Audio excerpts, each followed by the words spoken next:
ਦਰਸ਼ਕੋ break ਤੋਂ ਬਾਅਦ ਤੁਹਾਡਾ ਸਵਾਗਤ ਹੈ। ਲੀਡਰ ਸਾਹਿਬ ਅਸੀਂ ਆਪਣੇ ਪ੍ਰੋਗਰਾਮ ਨੂੰ ਹੋਰ ਅੱਗੇ ਵਧਾਉਂਦੇ ਹਾਂ। ਸਾਡੇ ਦਰਸ਼ਕਾਂ ਵੱਲੋਂ ਆਈ ਈਮੇਲ ਤੇ ਮੈਸੇਜ ਨੂੰ ਪੜ੍ਹ ਕੇ ਜੀ ਸਾਡੀ ਪਹਿਲੀ ਈਮੇਲ ਆਈ ਹੈ ਵੀਰ ਅਮਰਿੰਦਰ ਸਿੰਘ ਜੀ ਦੀ ਬਰਮਿੰਗਮ ਯੂਕੇ ਤੋਂ। ਇਹ ਲਿਖਦੇ ਹਨ ਖਾਲਿਸਤਾਨ ਜ਼ਿੰਦਾਬਾਦ।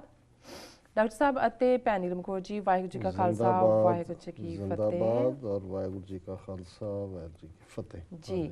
ਲਿਖਦੇ ਹਨ ਮੇਰੀ ਉਮਰ 28 ਸਾਲ ਹੈ। ਮੇਰਾ ਪਿਛੋਕੜ ਹੁਸ਼ਿਆਰਪੁਰ ਜ਼ਿਲ੍ਹੇ ਤੋਂ ਹੈ, ਪਰ ਇਸ ਸਮੇਂ ਯੂਕੇ ਬਰਮਿੰਗਮ ਵਿਖੇ ਰਹਿ ਰਿਹਾ ਹਾਂ। ਮੈਂ ਇਸ ਸਮੇਂ ਕੇਸ ਕਟਵਾਏ ਹੋਏ ਨੇ ਅਤੇ ਸਾਡੀ ਸਾਰੀ ਫੈਮਿਲੀ 'ਚੋਂ ਸਿਰਫ ਮੈਂ ਹੀ ਹਾਂ ਜੋ ਗੁਰੂ ਦੇ ਚਰਨਾਂ ਤੋਂ ਦੂਰ ਬੈਠਾ ਹਾਂ। ਵਾਹਿਗੁਰੂ ਜੀ ਕਿਰਪਾ ਕਰਨ ਜਲਦੀ ਹੀ ਸਿੱਖੀ ਸਰੂਪ 'ਚ ਵਾਪਸ ਆਵਾਂ। ਮੇਰੇ ਮਾਮਾ ਜੀ ਦਾ ਨਾਂ ਸੁਖਜਿੰਦਰ ਸਿੰਘ ਸ਼ਿੰਦਾ ਸੀ। ਉਹਨਾਂ ਦਾ ਪਿੰਡ ਟਾਂਡੇ ਕੋਲ ਸਹਿਬਾਜ਼ਪੁਰ ਹੈ। ਉਹ ਖਾਲਿਸਤਾਨ ਦੀ ਲੜਾਈ 'ਚ ਸ਼ਹੀਦ ਹੋਏ ਸੀ। ਉਹ ਲੁਧਿਆਣੇ ਕਿਸੇ ਲਾਲੇ ਕੋਲੋਂ ਮੂਰਤੀ ਖੋ ਕੇ ਨਵੇਂ ਸ਼ਹਿਰ ਵੱਲ ਜਾ ਰਹੇ ਸੀ ਜਦੋਂ ਉਹਨਾਂ ਦਾ ਪੁਲਿਸ ਨਾਲ ਮੁਕਾਬਲਾ ਹੋਇਆ ਤੇ ਉਹ ਸ਼ਹੀਦ ਹੋ ਗਏ। ਮੈਨੂੰ ਮਿਤੀ ਤਾਂ ਯਾਦ ਨਹੀਂ, ਪਰ ਉਹਨਾਂ ਨਾਲ ਇੱਕ ਹੋਰ ਸਿੰਘ ਸੀ। ਹਥਿਆਰ ਥੋੜੇ ਹੋਣ ਕਾਰਨ ਦੋਵੇਂ ਸਿੰਘ ਸ਼ਹੀਦੀ ਪਾ ਗਏ। ਡਾਕਟਰ ਸਾਹਿਬ, ਮੇਰੇ ਬੇਟੇ ਦਾ ਨਾਮ ਕਰਮਾਨਵੀਰ ਸਿੰਘ ਜੀ ਹੈ। ਉਸ ਦੀ ਉਮਰ 4 ਸਾਲ ਦੀ ਹੈ। ਮੇਰੇ ਬੇਟੇ ਦਾ ਨਾਮ ਇਸ ਲਈ ਲਿਖਿਆ ਹੈ ਕਿਉਂਕਿ ਤੁਹਾਡਾ ਚਿਹਰਾ, ਗੱਲ ਕਰਨ ਦਾ ਤਰੀਕਾ ਅਤੇ ਪੱਗ ਵੀ ਮੇਰੇ ਬਾਪੂ ਜੀ ਵਾਂਗ ਸਜਾਉਂਦੇ ਹੋ। ਜਦੋਂ ਵੀ ਮੈਂ ਸੱਚੋ ਸੱਚ ਦੇਖ ਰਿਹਾ ਹੁੰਦਾ ਹਾਂ ਤਾਂ ਮੇਰਾ ਬੇਟਾ ਤੁਹਾਨੂੰ ਦੇਖ ਕੇ ਹਮੇਸ਼ਾ ਕਹਿੰਦਾ ਹੈ ਕਿ ਬਾਬਾ ਜੀ ਆ ਗਏ। ਫਿਰ ਬੋਲਦਾ ਹੈ ਕਿ ਮੈਂ ਤਾਂ ਬਾਬਾ ਸਿੰਘ ਸਾਹਿਬ ਹਾਂ ਤੇ ਪਾਪਾ ਤੁਸੀਂ ਸਿਰਫ ਸਾਹਿਬ ਹੋ। ਤੇ ਕਦੇ ਕਦੇ ਕਹਿ ਦਿੰਦਾ ਹੈ ਕਿ ਤੁਸੀਂ ਕੇਸ ਕੱਟੇ ਨੇ ਅਤੇ ਤੁਸੀਂ ਪੱਗ ਵੀ ਨਹੀਂ ਬੰਨ੍ਹਦੇ, ਇਸ ਕਰਕੇ ਤੁਸੀਂ ਸਿਰਫ ਸਾਹਿਬ ਹੋ। ਉਸ ਦੇ ਇਹ ਬੋਲ ਦਿਲ ਤੇ ਇਸ ਤਰ੍ਹਾਂ ਲੱਗਦੇ ਨੇ ਕਿ ਮੈਂ ਦੱਸ ਨਹੀਂ ਸਕਦਾ। ਤੇ ਜਦੋਂ ਦਾ ਮੈਂ ਸੱਚੋ ਸੱਚ ਦੇਖਣਾ ਸ਼ੁਰੂ ਕੀਤਾ ਹੈ, ਮੇਰੀ ਜ਼ਿੰਦਗੀ ਪੂਰੀ ਤਰ੍ਹਾਂ ਬਦਲ ਗਈ ਹੈ। ਡਾਕਟਰ ਸਾਹਿਬ, ਤੁਸੀਂ ਸਿੱਖੀ ਦੇ ਅਨਮੋਲ ਖਜ਼ਾਨੇ ਹੋ। ਮੈਂ ਇਤਿਹਾਸ ਦੀਆਂ ਬਹੁਤ ਕਿਤਾਬਾਂ ਪੜ੍ਹੀਆਂ ਨੇ, ਪਰ ਜੋ ਤੁਹਾਡੇ ਤੋਂ ਪ੍ਰਾਪਤ ਹੋਇਆ ਹੈ ਉਹ ਕਿਤੋਂ ਹੋਰ ਨਹੀਂ ਮਿਲਿਆ।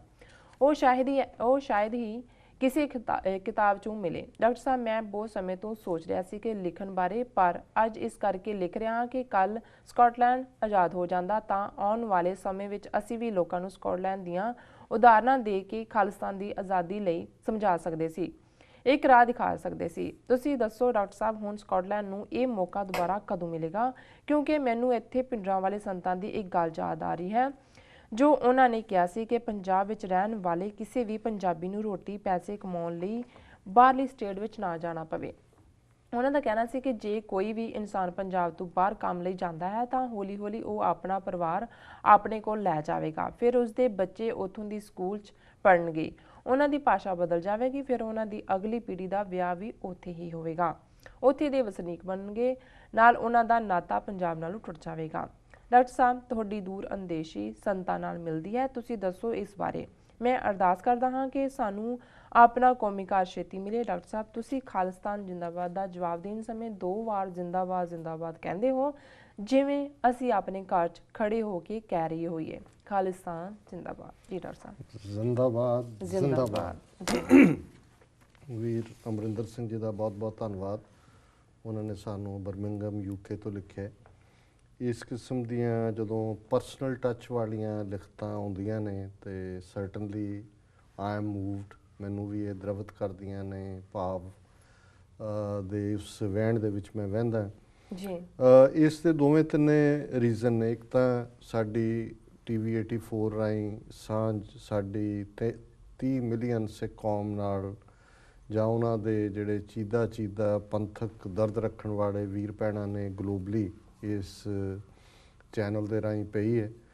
ਦੂਸਰੀ ਗੱਲ ਮੈਂ ਦੇਖਦਾ ਖਾਸ ਤੌਰ 'ਤੇ ਅਗਲੀ ਜਨਰੇਸ਼ਨ ਦੇ ਹਵਾਲੇ ਨਾਲ, ਪਹਿਲਾਂ ਤਾਂ ਯੰਗਰ ਜਨਰੇਸ਼ਨ ਜੀ। ਇਹ ਵੀਰ ਅਮਰਿੰਦਰ ਸਿੰਘ 28 ਸਾਲ ਦੇ ਨੇ, ਸੋ ਓਬਵੀਅਸਲੀ ਯੰਗ ਨੇ ਭਰਪੂਰ, ਔਰ ਆਪਣੇ ਬੇਟੇ ਦੇ ਹਵਾਲੇ ਨਾਲ ਕਰਮਨਵੀਰ ਸਿੰਘ 4 ਸਾਲ ਦਾ ਹੈ, ਔਰ ਉਹਦੇ ਨਾਲ ਉਹਨਾਂ ਨੇ ਰਿਲੇਟ ਵੀ ਕੀਤਾ ਜੀ। ਔਰ ਜਿਵੇਂ ਪ੍ਰੋਗਰਾਮ ਤੋਂ ਪਹਿਲਾਂ ਹੀ ਮੈਂ ਕਹਿ ਰਿਹਾ ਸੀ ਬੱਚਿਆਂ ਦੇ ਹਵਾਲੇ ਨਾਲ ਕਿ ਵੀ ਜੇ ਬੱਚੇ ਸਿੱਖੀ ਸਰੂਪ 'ਚ ਅਸੀਂ ਰੱਖਦੇ ਵੀ ਹਾਂ ਅਤੇ ਵਕਤ ਜ਼ਿਆਦਾ ਗੁਜ਼ਰ ਜਾਏ, ਬਾਪ ਸਿੱਖੀ ਸਰੂਪ 'ਚ ਨਾ ਹੋਏ ਅਤੇ ਇੱਕ ਸਟੇਜ ਆ ਜਾਂਦੀ ਜਾਂ ਤਾਂ ਬੱਚੇ ਮੋੜ ਲਿਆਉਂਦੇ ਨੇ ਜੀ।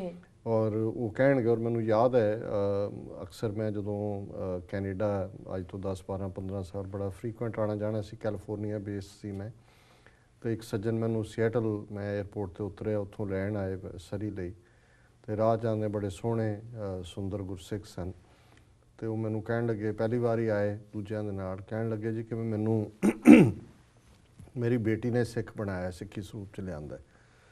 ਅਤੇ ਫਿਰ ਆਪ ਹੀ ਉਹਨਾਂ ਨੇ ਰਿਲੇਟ ਕੀਤਾ ਵੀ ਮੇਰੀ ਬੱਚੀ 12 13 ਸਾਲ ਦੀ ਹੈ, ਤੇ ਕਹਿੰਦੇ ਵੀ ਇੱਕ ਦਿਨ ਮੈਂ ਦੇਖਿਆ ਕਿ ਉਸ ਦੀ ਵਾਲ ਜਿਹੜੇ ਨੇ ਥੱਲੋਂ ਥੋੜ੍ਹੇ ਜਿਹੇ ਕੱਟੇ ਹੋਏ ਨੇ।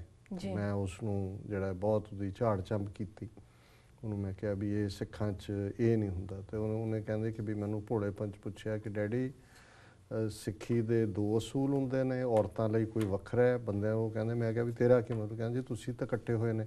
ਜੀ ਸੋ ਕਹਿੰਦੇ ਵੀ ਮੈਂ ਉਦੋਂ ਇਹ ਰਿਅਲਾਈਜ਼ ਕੀਤਾ ਹੈ ਕਿ ਵੀ ਵਾਕਈ ਇਹ ਜੇ ਮੈਂ ਵਾਪਸ ਨਹੀਂ ਮੁੜਾਂਗਾ ਤੇ ਇਹ ਬੱਚੀ ਦੇ ਲਈ ਵੀ ਇਹ ਠੀਕ ਨਹੀਂ ਹੈ ਰੋਲ। ਸੋ ਮੈਂ ਸਮਝਦਾ ਵੀ ਇਹੀ ਸਿਚੁਏਸ਼ਨ ਬੱਚਿਆਂ ਦੇ ਹਵਾਲੇ ਨਾਲ ਵੀ ਆਉਂਦੀ। ਔਰ ਇਹਨਾਂ ਦਾ 4 ਸਾਲ ਦਾ ਬੱਚਾ ਤਾਂ ਇਹਨਾਂ ਨੂੰ ਪਹਿਲਾਂ ਹੀ ਜੇ ਉਹਨਾਂ ਦੇ ਬਾਪੂ ਜੀ ਔਰ ਸਾਡੇ ਹਵਾਲੇ ਨਾਲ ਉਹ ਸਿੰਘ ਸਾਹਿਬ ਤੇ ਉਹਨਾਂ ਨੂੰ ਕੱਲਾ ਸਾਹਿਬ ਕਹਿੰਦਾ।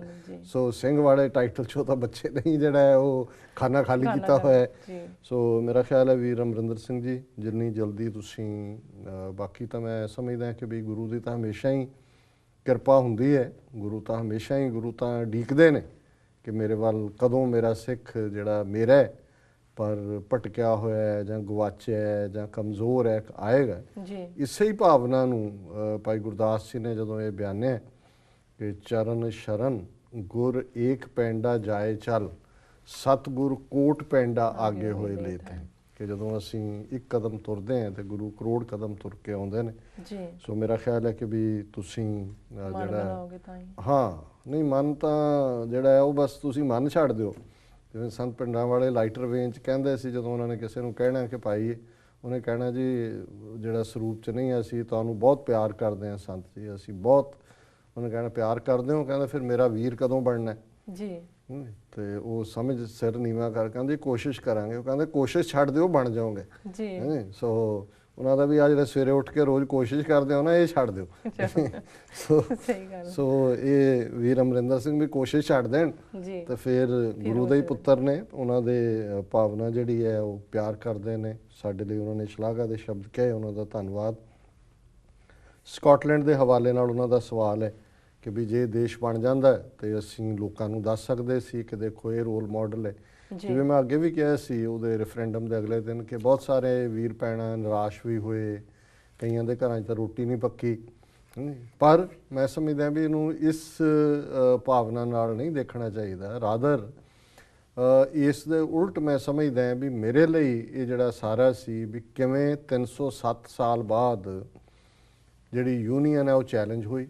ਬ੍ਰਿਟਿਸ਼ਰਸ ਦੀਆਂ ਜਿਹੜੀਆਂ ਜ਼ਿਆਦਤੀਆਂ ਜਿਹੜੀਆਂ 3 ਸਦੀਆਂ 'ਚ ਦਬਾਈ ਨਹੀਂ ਦਿੱਤੀਆਂ ਸਕਾਟਸ ਨੂੰ, ਫਿਰ ਗੋਰਿਆਂ ਨੇ ਜਦੋਂ ਆਪਣੇ ਨਾਲ ਲਾਇਆ ਫਿਰ ਜਿੰਨਾ ਵਰਲਡ ਕੋਲੋਨਾਈਜ਼ ਕੀਤਾ ਉਹਨਾਂ ਨੇ ਭਾਰਤ ਸਮੇਤ ਉਹਦੇ 'ਚ ਬਹੁਤੇ ਸ਼ੋਲਜਰ ਸਕਾਟ ਹੁੰਦੇ ਸੀ, ਸਕਾਟ ਜਾਂ ਆਇਰਿਸ਼। ਉਹ ਵੀ ਧੱਕਾ ਕਰਦੇ ਸੀ ਜਾ ਕੇ ਉਹਨਾਂ ਨੇ ਕਿਹਾ ਕੋਈ ਨਹੀਂ ਇੱਥੇ ਤੁਸੀਂ ਸਾਡੇ ਨਾਲ ਰਹੋ, ਤੁਹਾਨੂੰ ਅਸੀਂ ਦੂਜੀਆਂ ਧਰਤੀਆਂ ਦਿੰਦੇ ਹਾਂ, ਉੱਥੇ ਜਾ ਕੇ ਲੁੱਟੋ।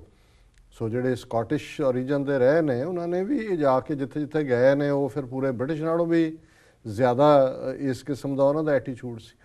ਪਰ ਜਦੋਂ ਚੈਲੰਜ ਹੋਇਆ 15-20 ਸਾਲ ਦੇ ਵਿੱਚ ਹੀ ਸਾਰੀ ਪਿਕਚਰ ਬਦਲੀ। 45% ਲੋਕ ਆਜ਼ਾਦੀ ਲਈ ਖਲੋਤੇ।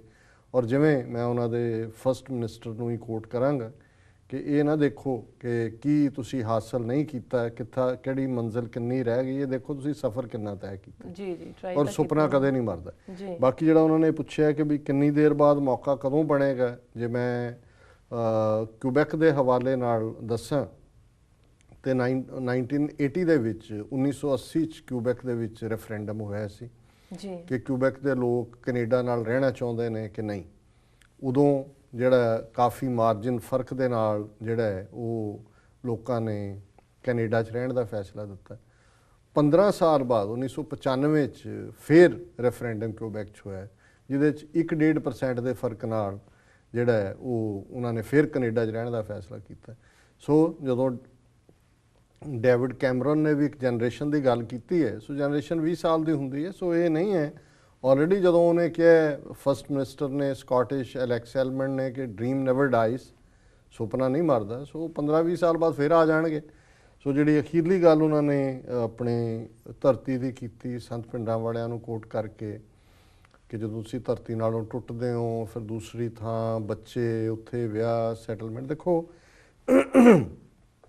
ਇੱਕ ਗੱਲ ਤਾਂ ਜ਼ਰੂਰ ਹੈ ਵੀ ਹੁਣ ਅਸੀਂ ਕੰਪਾਰਟਮੈਂਟਲਾਈਜੇਸ਼ਨ ਤਾਂ ਨਹੀਂ ਕਰ ਸਕਦੇ ਸੰਸਾਰ ਦੀ। ਅਸੀਂ ਕਹੀਏ ਕਿ ਫਿਊਚਰ 'ਚ ਜਿਹੜੇ ਖਾਲਿਸਤਾਨ 'ਚ ਰਹਿਣ ਵਾਲੇ ਨੇ ਉਹ ਬਾਹਰ ਨਾ ਜਾਣ ਜਾਂ ਬਾਹਰ ਨਹੀਂ ਜਾਣਗੇ, ਜਾਂ ਦੂਜਾ ਓਪਰਚੁਨਿਟੀਜ਼ ਦੁਨੀਆ 'ਚ, ਕਿਉਂਕਿ ਜਦੋਂ ਗਲੋਬਲ ਵਿਲੇਜ ਦੀ ਗੱਲ ਹੁੰਦੀ ਹੈ ਉਹ ਤੁਹਾਡੇ ਕੋਲ ਸਾਰੇ ਪਾਸੇ ਨੇ, ਔਰ ਉਹਨਾਂ ਨੂੰ ਅਵੇਲ ਕਰਨਾ, ਉਹਨਾਂ ਦੇ ਜਿਹੜਾ ਜਿੱਥੇ ਵੀ ਤੁਹਾਨੂੰ ਬੈਟਰ ਓਪਰਚੁਨਿਟੀ ਮਿਲਦੀ ਹੈ ਗਰੋ ਕਰਨ ਦੀ, ਇਹਨੂੰ ਅਸੀਂ ਕਰਟੇਲ ਕਰਨ ਦੇ ਹੱਕ 'ਚ ਨਹੀਂ ਹੈ ਜੀ। ਪਰ ਜਿਹੜੀ ਗੱਲ ਸੰਤ ਪਿੰਡਾਂ ਵਾਲੇ ਵੀ ਕਹਿਣਾ ਚਾਹੁੰਦੇ ਸੀ, ਜਾਂ ਉਹਨਾਂ ਨੇ ਕਹੀ, ਜਾਂ ਜਿਹੜੀ ਰੈਲੇਵੈਂਟ ਪਾਰਟ ਵੀ ਹੈ, ਉਹ ਇਹ ਹੈ ਕਿ ਵੀ ਤੁਸੀਂ ਕਿਤੇ ਵੀ ਹੋਵੋ, ਔਰ ਅਸੀਂ ਈਵਨ ਇਹ ਗੱਲ ਖਾਲਿਸਤਾਨ ਦੀ ਡੈਕਲੇਰੇਸ਼ਨ ਦੇ ਵਿੱਚ ਵੀ ਲਿਖੀ ਹੋਈ ਹੈ 29 ਅਪ੍ਰੈਲ 1986 ਨੂੰ, ਔਰ ਜਿਹੜਾ ਇਜ਼ਰਾਈਲ ਮਾਡਲ ਦੇ ਉੱਤੇ ਹੀ ਹੈ ਕਿ ਦੁਨੀਆ ਭਰ 'ਚ ਜਿੱਥੇ ਵੀ ਸਿੱਖ ਨੇ, ਦੁਨੀਆ ਦੇ 150 ਤੋਂ ਜ਼ਿਆਦਾ ਦੇਸ਼ਾਂ 'ਚ ਸਿੱਖ ਰਹਿੰਦੇ ਨੇ, ਉਹਨਾਂ ਦੇ ਸਿਟੀਜ਼ਨ ਨੇ, ਕਿ ਅਸੀਂ ਖਾਲਿਸਤਾਨ ਦੇ ਵਿੱਚ ਡਿਊਲ ਸਿਟੀਜ਼ਨਸ਼ਿਪ ਦਿਆਂਗੇ। ਡਿਊਲ ਸਿਟੀਜ਼ਨਸ਼ਿਪ ਦਾ ਮਤਲਬ ਹੈ ਕਿ ਇੱਕੋ ਵੇਲੇ ਉਹ ਅਮਰੀਕਾ ਦੇ, ਜਿਵੇਂ ਤੁਸੀਂ ਉਹ ਅਮਰੀਕਾ ਦੇ ਸ਼ਹਿਰੀ ਵੀ ਹੋ ਸਕਦੇ ਹੋ, ਨਾਲ ਦੇ ਨਾਲ ਖਾਲਿਸਤਾਨ ਦੇ ਤੁਸੀਂ ਸਿਟੀਜ਼ਨ ਵੀ ਹੋਵੋਗੇ।